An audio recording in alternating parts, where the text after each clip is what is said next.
एक घना जंगल था जहां एक गरीब लकड़हारा रोज मेहनत कर अपना गुजारा करता था। उसी जंगल के एक पुराने बरगद के पेड़ पर दो बंदर अपने छोटे से बच्चे के साथ रहा करते थे। दोपहर की चिलचिलाती धूप में जब लकड़हारा अपनी थकान मिटाने बैठता और अपना भोजन निकालता तो वे बंदर उम्मीद भरी नजरों से उसके पास आ जाते।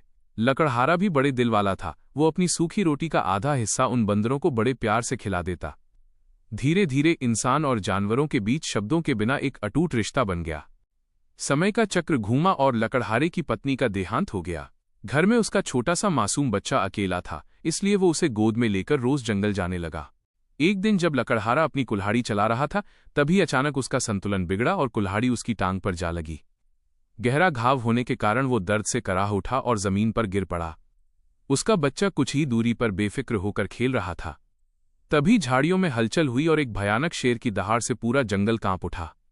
भूखा शेर दबे पांव लकड़हारे के बच्चे की ओर बढ़ रहा था।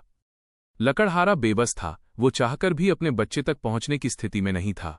पेड़ पर बैठे बंदरों ने जब ये मंजर देखा तो उन्होंने पल भर की भी देरी नहीं की। वे बिजली की गति से नीचे उतरे और शेर के पहुंचने से पहले ही बच्चे को उठाकर पेड़ की ओर दौड़ पड़े। शेर दहाड़ता हुआ उनके पीछे लपका, लेकिन किस्मत को कुछ और ही मंजूर था।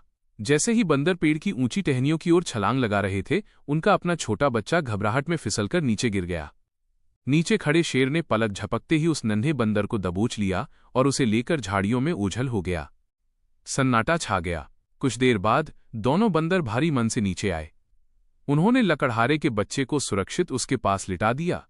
उनके चेहरे पर अपनों को खोने का गहरा गम था, लेकिन लकड़हारे के प्रति कोई शिकायत नहीं थी।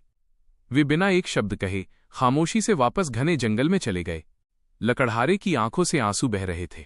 वो समझ चुका था कि उन बेजुबान जानवरों ने उसकी जरा सी रोटी के बदले आज अपना सर्वस्व न्योछावर कर दिया था।